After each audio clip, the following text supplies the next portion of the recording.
Welcome to the Speak Like a Leader podcast with John Bates.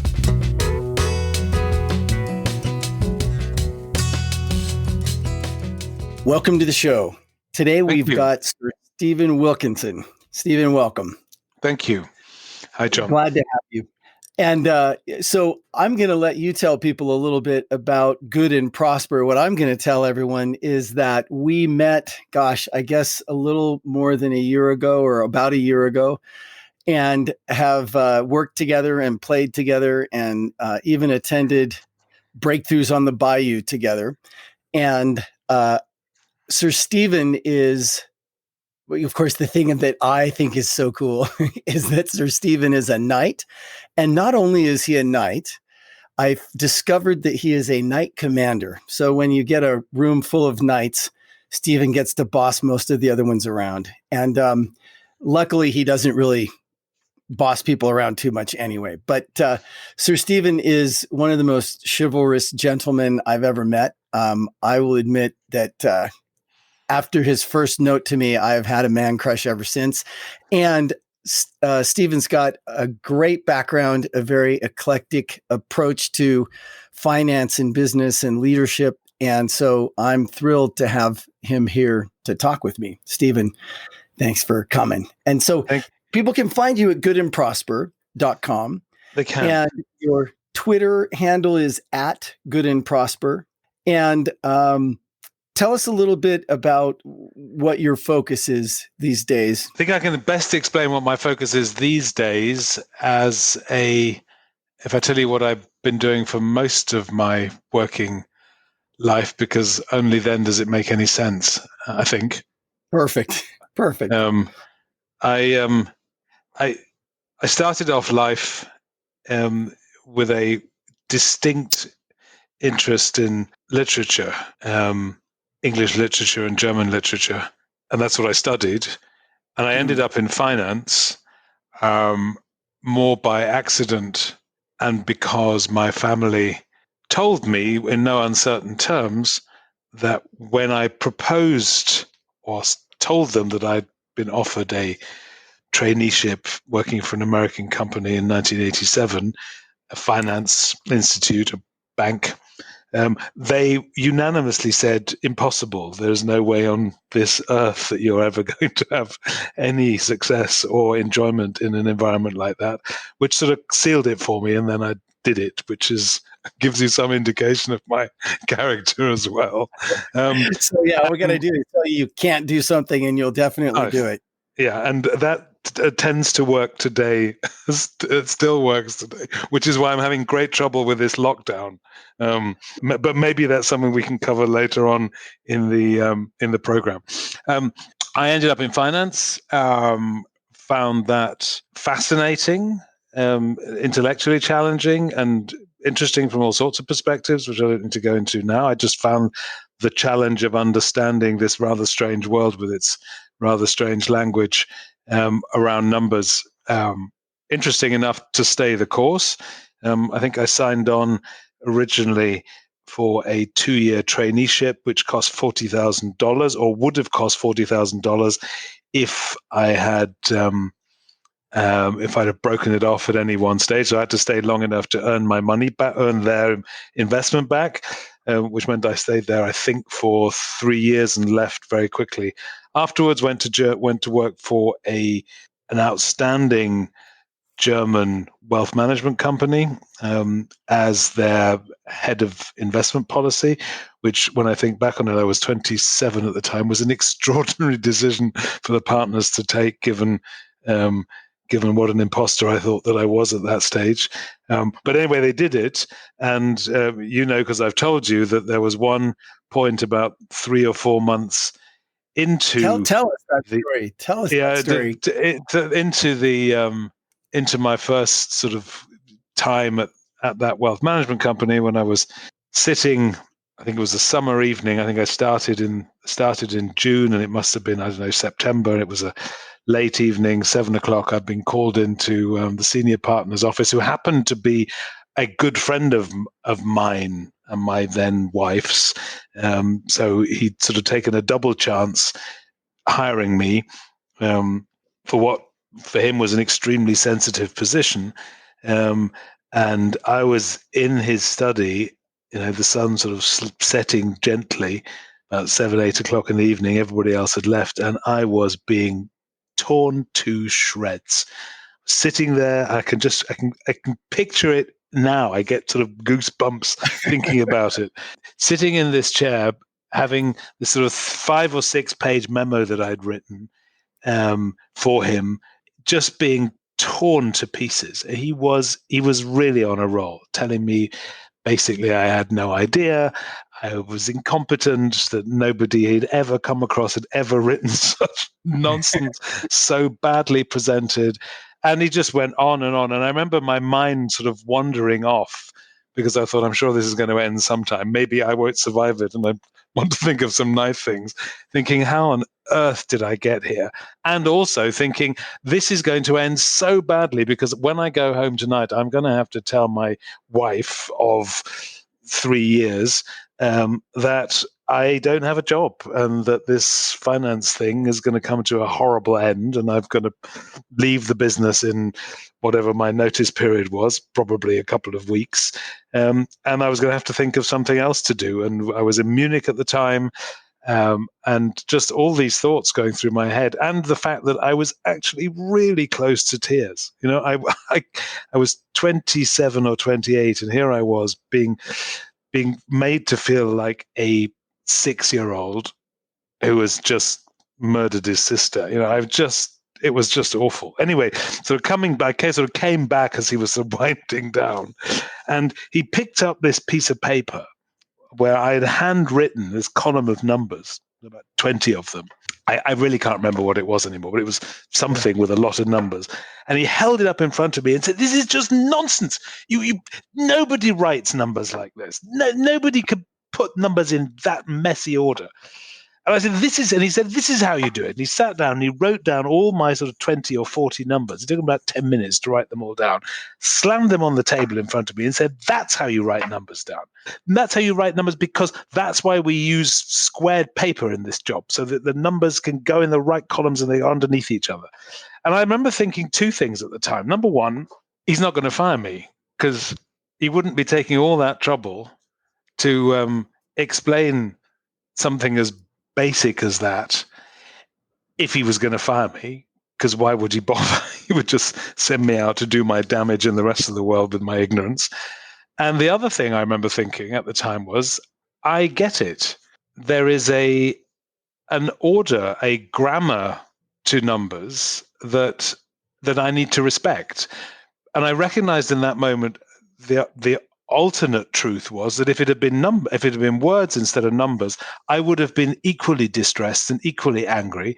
Now, not because I'm a grammar Nazi, but because because words need to be treated with respect. That's why we have grammar and syntax and spelling, and there's a right way of doing things and a wrong way of doing things. And because without those laws and regulations around the use of language, it ceases to have the meaning that it needs to convey. And when I realized that that was true of numbers as well, and that there was a whole grammar and syntax and spelling around numbers, I completely changed my attitude, completely. And I wanted to understand it. I wanted to learn those rules of grammar. And I also realized that evening that numbers tell stories. Numbers are a language. You can learn it. And languages are words, and we use words to tell stories, and numbers tell stories as well. I just had to learn the language. Yeah. And that I suspect that one incident changed my life, I suppose you could say, because not only did it change my attitude towards the job that I was doing, but it made so much more sense of it.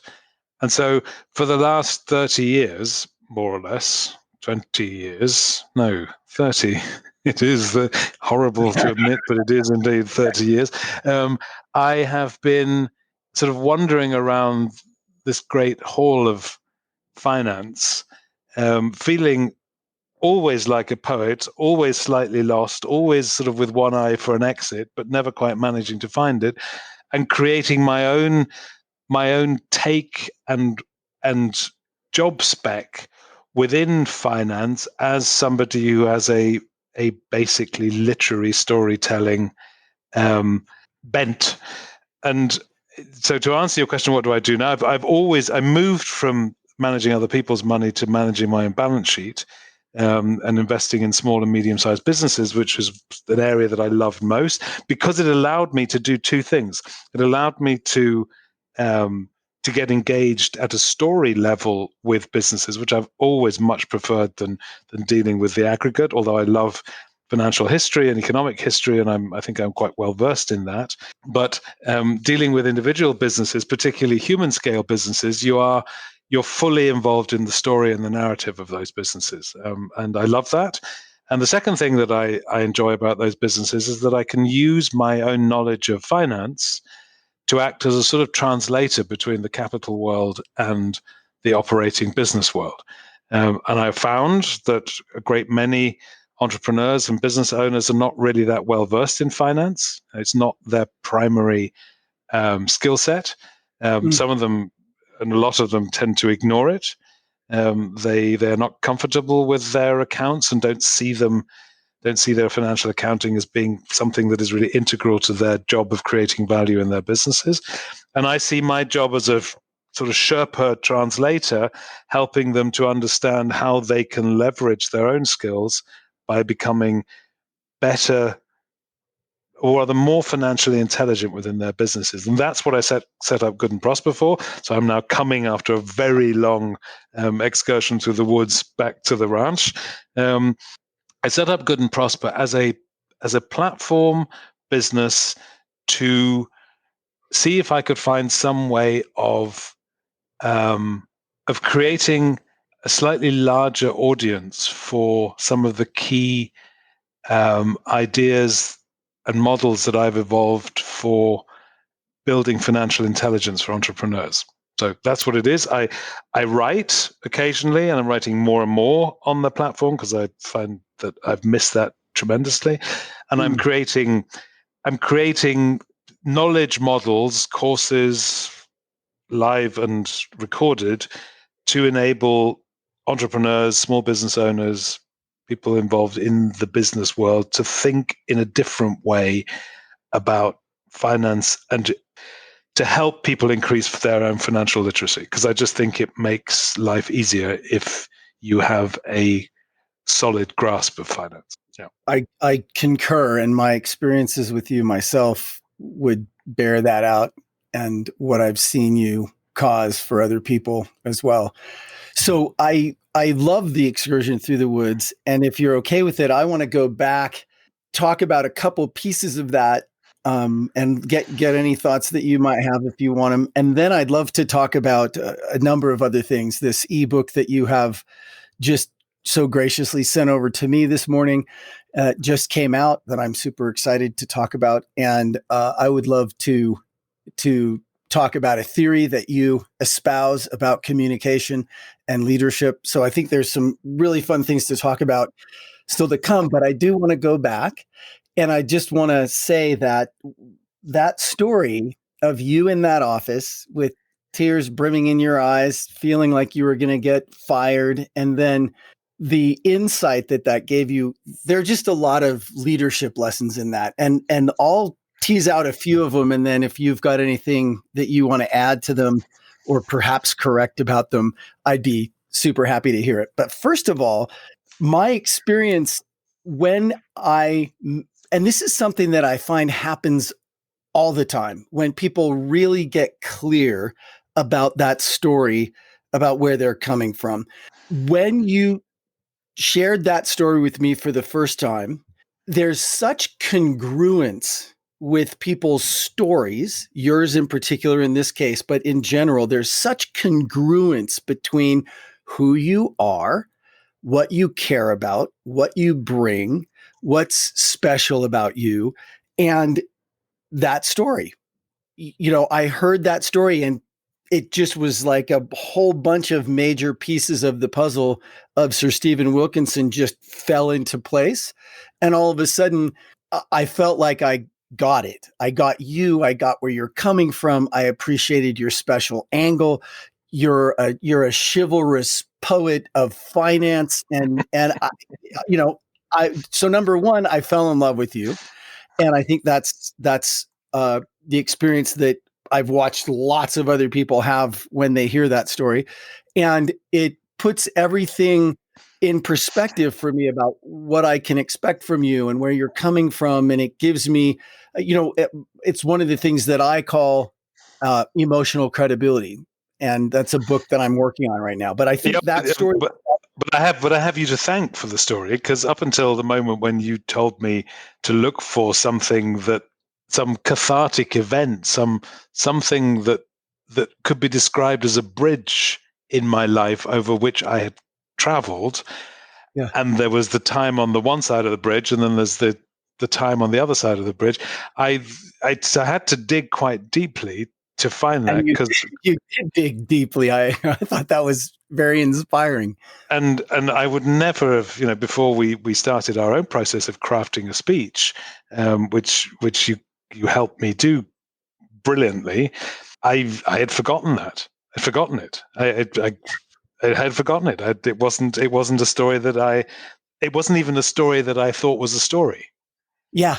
And that is something that I see happen a lot. It's one of those things that, and I've got those things for me too, of course, those moments that absolutely changed my life, but then that became my life and I forgot that it was ever different, and I forgot that I made that decision or had that realization. So I think it's great that you did that and that you found that and that you shared that and shared it so well. Now, the other thing particularly as I was absolutely convinced that I really didn't have any stories. Well, and thank you for saying that, because I know you better now than I did when I first met you, obviously. And you are a man who's full of fabulous, wonderful stories. And not only that, you love to tell them and spin them and really bring the room into them. And people do not ever forget you because of that. And you've got, I think the thing that you see now, maybe more than you did before, is that all those moments that inspired you, that meant something to you, that touched you or moved you or showed you something, all of those are stories that everybody, especially because you've got such a beautiful accent and you tell them so well, just wants to hear. And I think that only on your side of the pond. Yeah, well, probably does work better over here. What's the word? Bottle. Anyway. So, and anybody that's listening to this who might be thinking, oh yeah, well, he's interesting. He's got an accent. He's got all these cool stories because, whatever.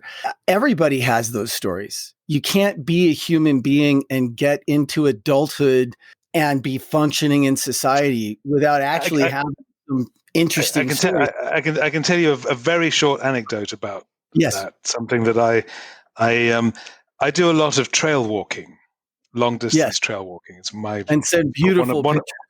One of my great passions, and I write while I'm walking, and I've done a number of long distance, and long distance means sort of 400 to 600 kilometer jobbies, and they are as much an exercise in writing as they are in moving, because I keep a journal and publish it on a blog that I just love doing that. Do you want to give us the address of that? Yeah, it's peregrinations.eu. Peregrinations, which is a smart word for wandering around and not knowing where you're going. Peregrinations.eu.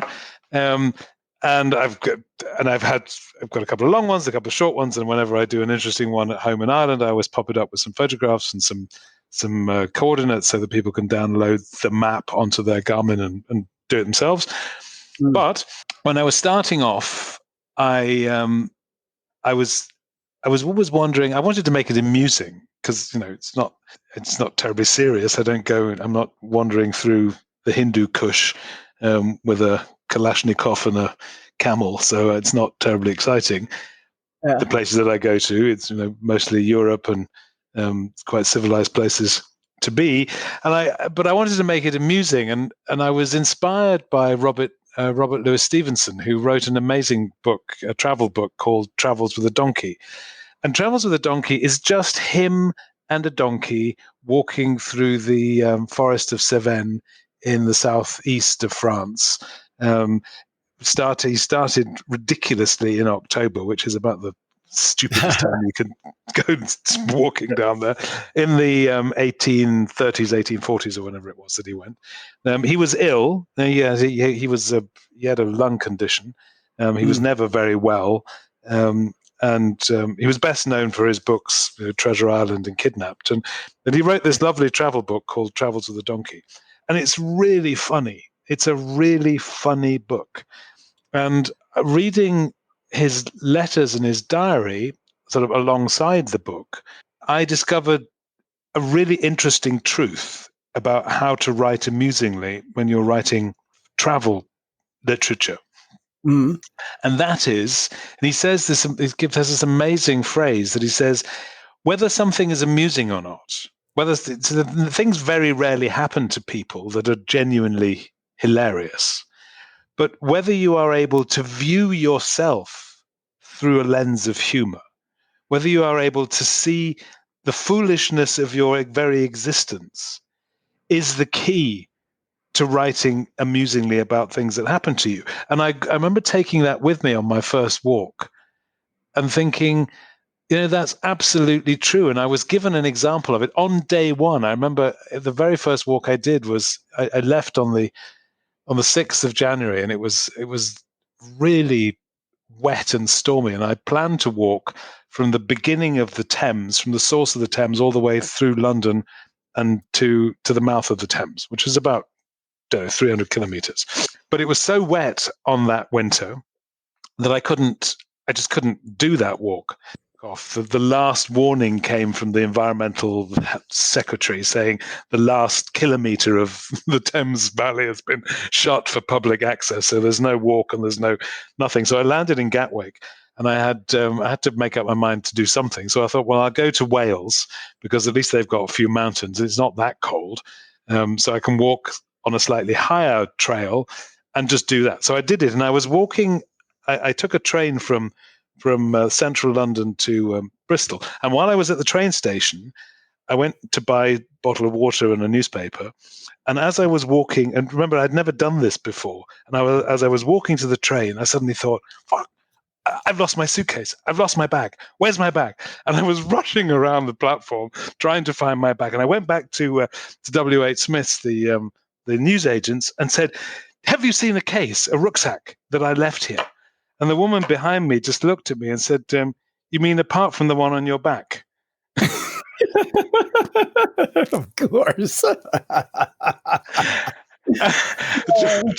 To which I sort of went bright red and walked back and hoped that nobody had seen me looking for my case when it was on my back. But I suddenly realized that's what Robert Louis Stevenson meant. Yes. The opportunities for humor are everywhere if you're prepared to laugh at yourself. Yes. Brilliant. And that's really, really good. And that's something people are always looking for in their speeches and the different presentations that they do, is how can I put humor in? And I think that a guy that I really respect and have worked with and think is just very, very brilliant is a guy named Craig Valentine. And he told me a long time ago, John, you can't put humor into a speech, but you can find the humor that's already there, which I think is what you've said. Very good. Yeah, very good. Very good. So I think that's a great lesson. And I love the illustration. That's so funny. Yeah. Now, back to that story. Yes. That boss of yours, I think that boss of yours had some great leadership characteristics. And one of the things that I have been thinking about that story, and one of the things that comes up for me is that, so number one, I feel like a really great leader, when someone screws up, they see the opportunity to teach that person the lesson and keep that person in the organization, because if you've got someone who's a good person and a smart person and they learn that lesson, well, guess what? They're never going to make that mistake again. I think that he was well rewarded for his time chewing you out first, but then not throwing you under the bus, showing you something that really had an impact for you, and then keeping you around, because essentially he was saying you're worthwhile and I believe in you enough that I'm not going to throw you out. And that kind of belief in you, I think, probably spurred you to be one of his best employees ever. What would you say? I think that is true. That is true. He certainly was.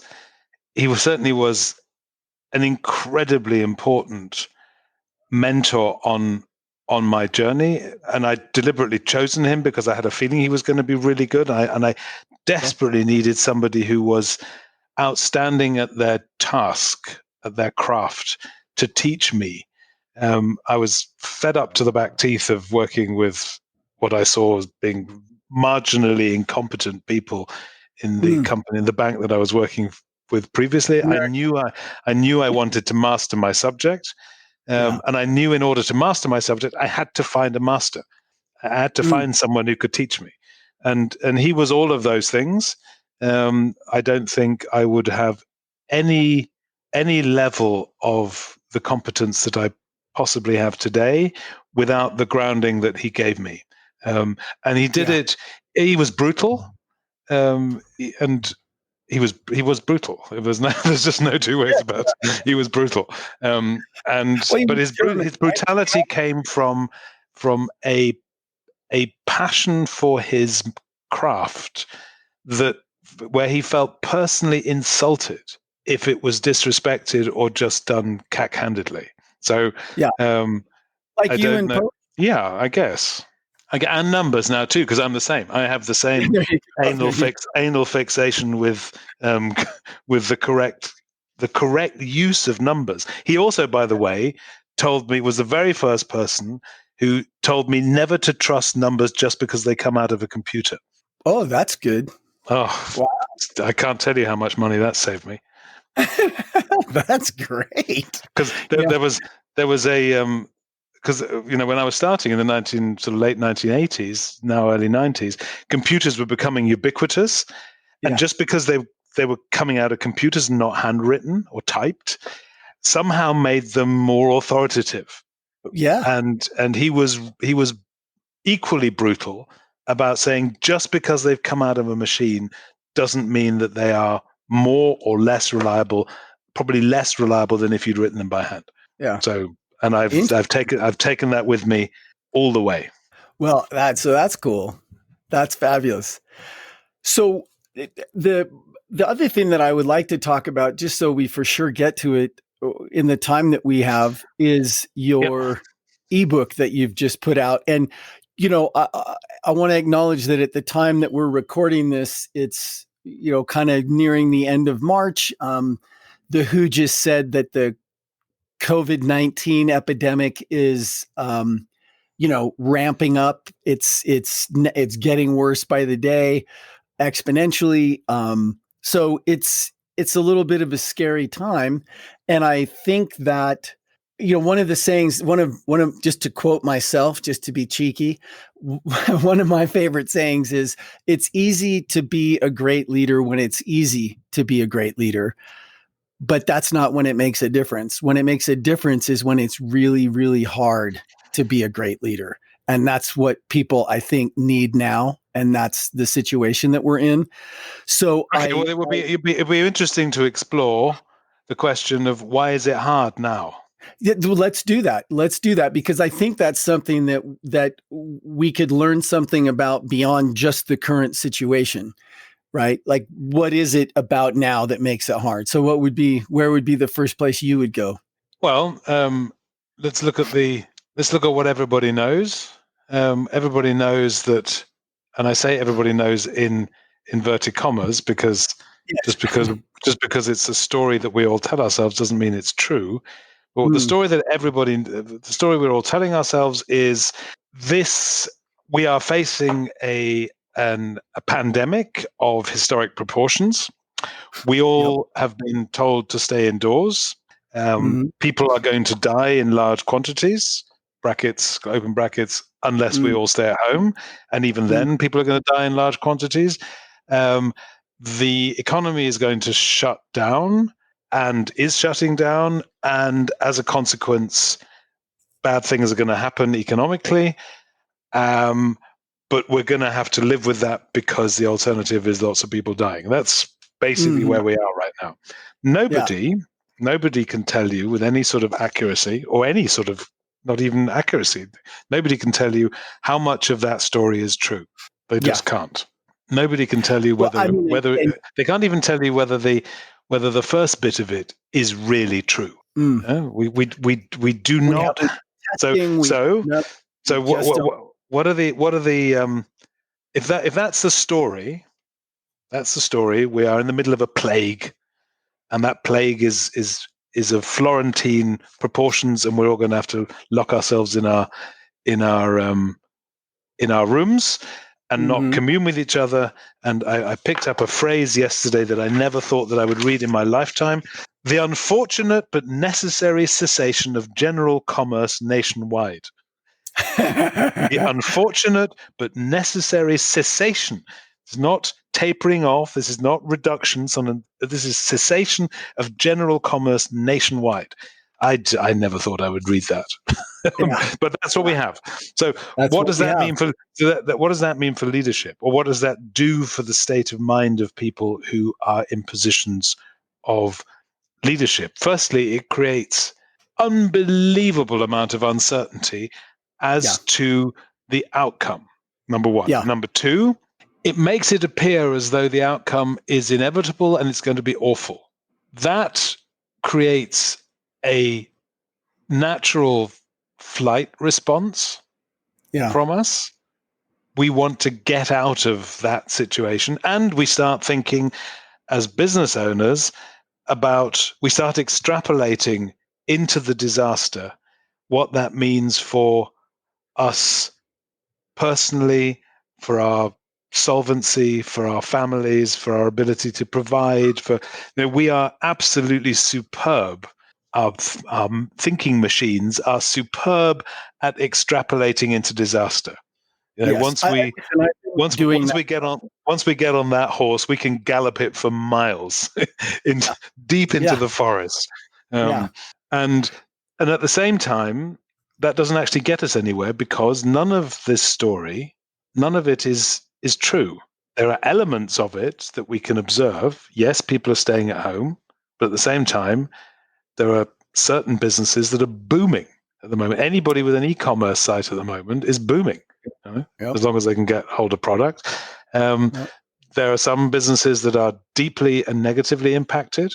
A friend of mine who runs a great business, fabulous business in Ann Arbor, said he had to lay off 300 people yesterday or the day before, out of a staff of 500, of whom about 50 are partners, in various aspects of the business. So of the 450 people who aren't partners, 300 are now at home and drawing unemployment benefit.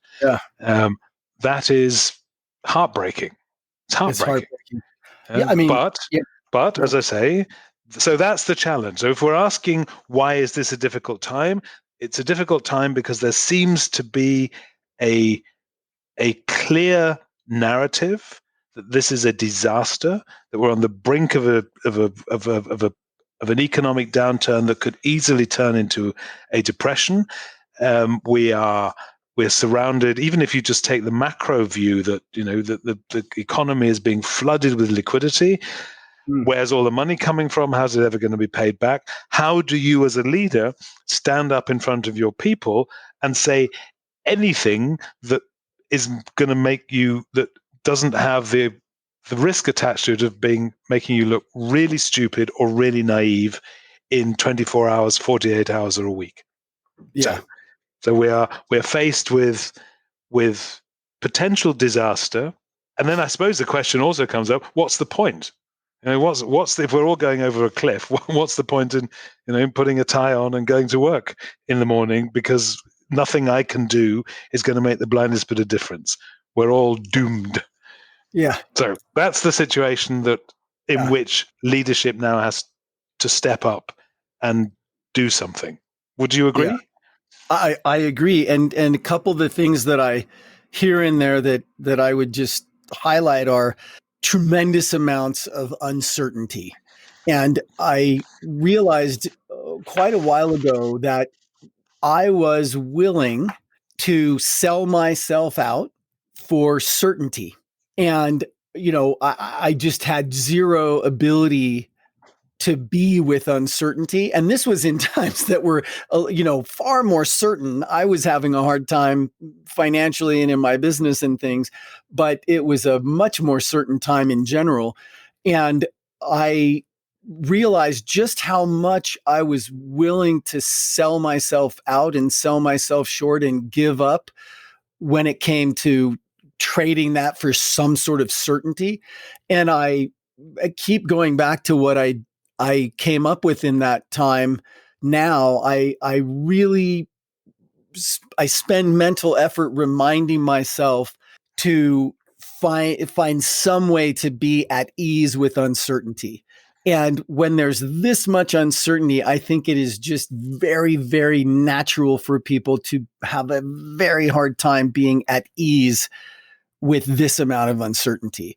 And so I'm not saying I succeed all the time, but I do keep bringing myself back to that. But and then, sorry. Go ahead. But isn't this an amazing opportunity to understand the wisdom in the phrase of being present? Yes, and it sounds like such. You hear it to be present. You've got to be grateful. You've got to, and you think, yada yada. That's all sort of yoga mantra. And it sounds great. And I'm present. I'm present. Where's my phone? What? let me check the news sites real quick. What it means is if I don't know what's going to happen tomorrow, because I just don't know. I mean, we don't know. We do not know what's going to happen tomorrow. A month ago, we were pretty sure we did know what was going to happen tomorrow, and the week after, and the week after that, and in the next year. So we would plan for that, and we would feel safe within the structures of our planning.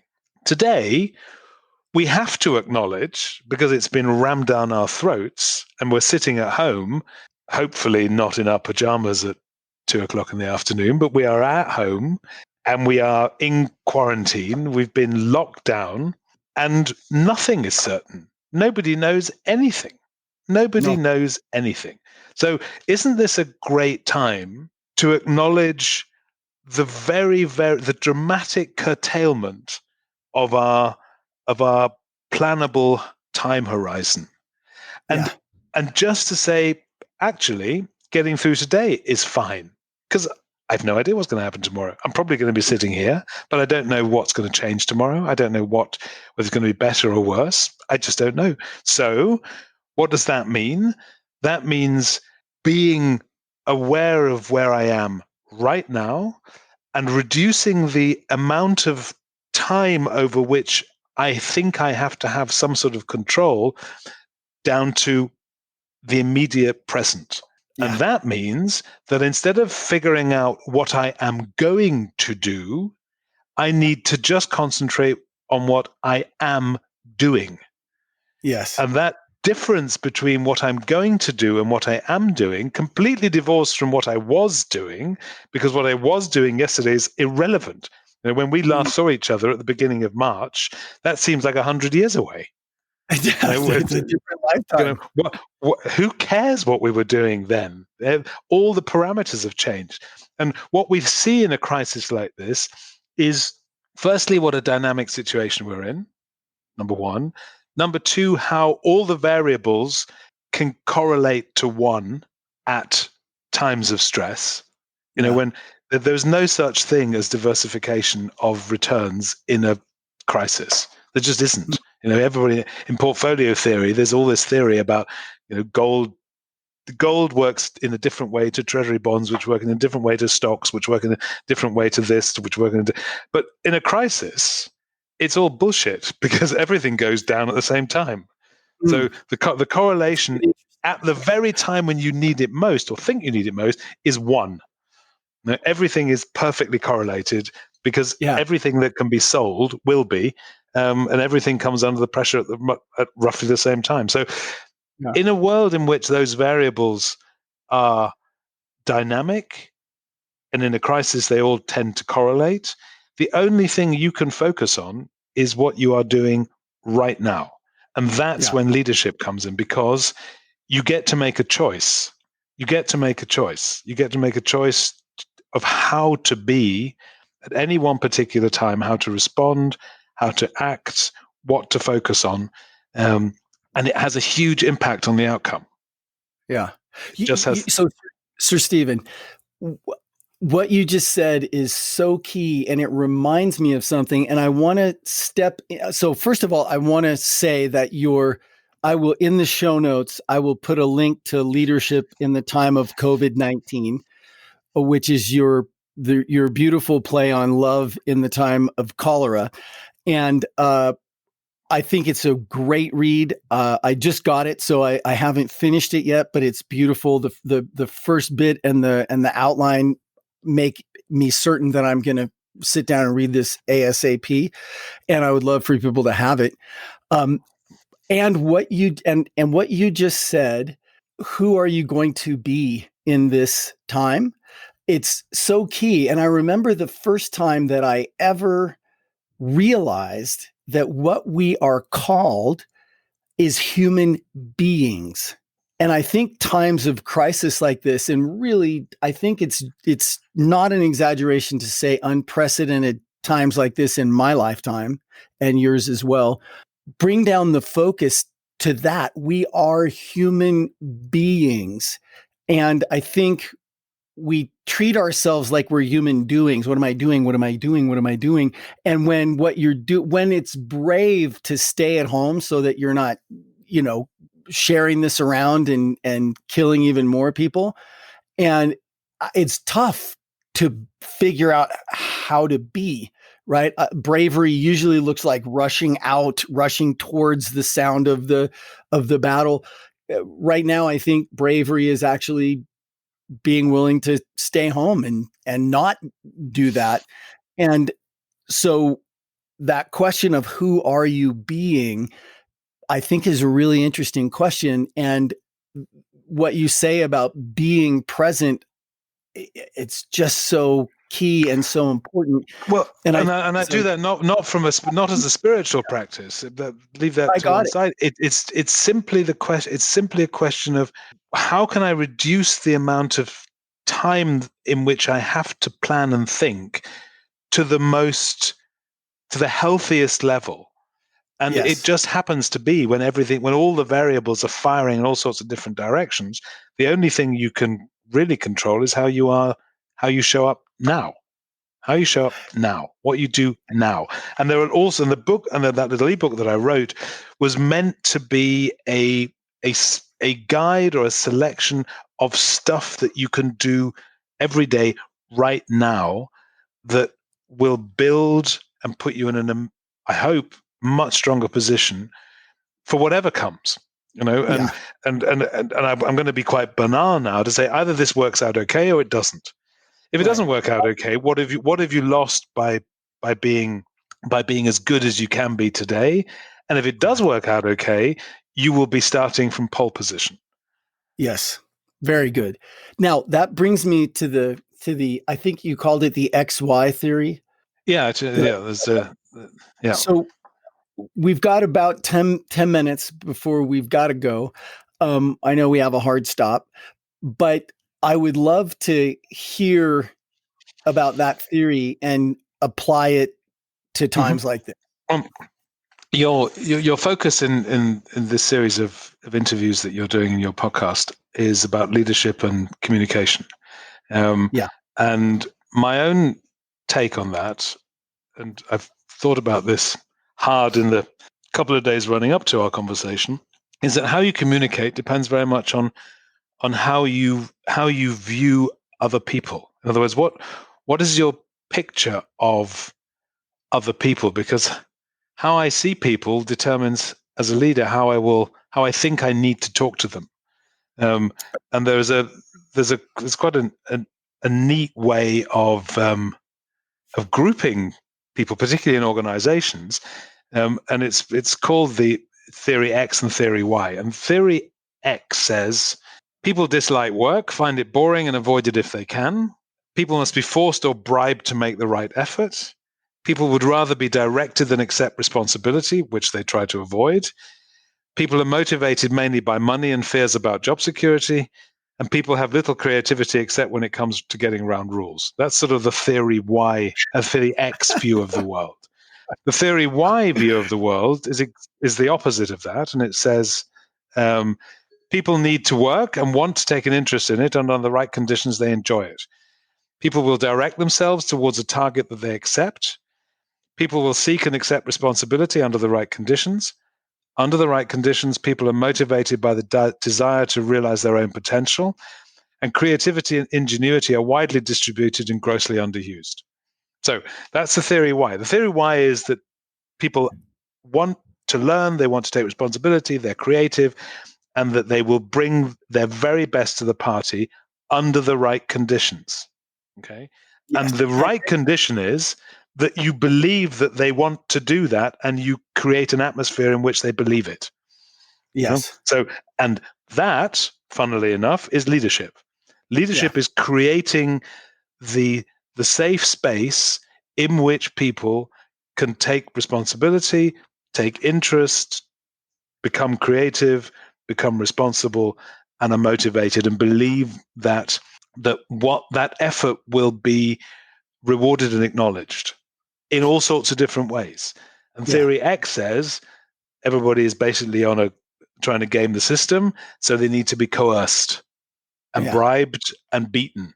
So and depending on which of those two pictures of humanity you have, where you are on that continuum, will determine how you communicate.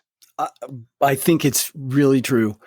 And the two things that brings up for me, one is just the idea of Freudian projection, seeing in other people what's really going on over here inside you. And that's made it a lot easier for me to deal with the downside of social media and these people. I just look at Twitter accounts and Facebook posts and things and ask myself, okay, what's their worldview they're projecting on everybody? What they're accusing everyone else of is what they're actually guilty of. And then the other thing that it brings up for me is a study that I read about quite a while ago where they just randomly grouped children. It makes me cry, actually, because I have a 3.5-year-old myself right now, but I think it applies to human beings across the board. But they grouped children into two groups, and then they told just randomly, and then they told teachers, oh, these are the good kids and these are the bad kids. You know how it turned out? Yeah. Those were good kids. Those were the bad kids. But that's because the teacher was putting their expectation on that, had nothing to do with who the kids actually were. And I think that's a huge, huge leadership lesson. Yeah, I agree. People get what they expect, And if you can manage to expect the best of your people, especially in times like this when it's really scary and people might be acting a little differently than they usually act and might be a little more afraid and, need a little more hand holding and whatever.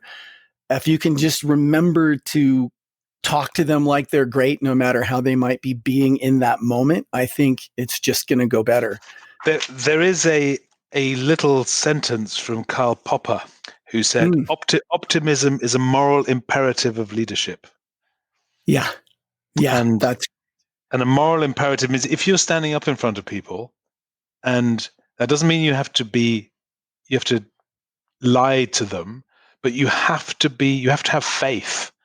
Yes. You have to have faith that doing what we're doing will lead to a better outcome than not doing anything. Yeah. Do you know Ben Zander? Have I ever pointed that TED Talk out to you. So No. Ben Zander is a conductor in Boston, is one of my big heroes. His talk is the reason that I finally just pulled out all the stops and made my way to TED. I saw his talk that he gave in 2008, and I was there in 2009 because of it. But he says, it's very important for a leader to believe in the people he's leading. Imagine if Martin Luther King had said, I have a dream, but I'm not really sure you're up to it. It's just, things would have been different. So, I just really appreciate you joining me and sharing your wisdom. And I will have links to everything we talked about in the show notes. And I certainly hope that you'll come back again and again and chat with us. And is there anything? If you'll have me, I will be delighted. Of course. If anybody, I do have a call out. If anybody wants a copy of my collection of little essays around what to do in these strange times, called Leadership in the Time of COVID-19, they can go to goodandprosper.com and I will swap it for your email. Give me your email and you can download the copy from the link that you will get automatically from that site. Fabulous. Yeah, I'll make sure that link is in the show notes, and I think it's highly worthwhile. And I would give you an email that I check regularly because I would want to hear what you have to say after that too. Okay. Thank you, John. So thank you. Well, thank you. Yeah, you too. I'm sure I'll talk to you again soon. It sure has been nice to have this conversation. Thanks for your thoughts on communication and leadership, Sir Stephen. Thank you so much. Thank you for joining us. And I will look forward to being with you all again soon. Thank you. Take care, John. Bye-bye. Thank you. You too. Take care. Bye, Stephen. Thank you for joining the Speak Like a Leader podcast. Go be awesome.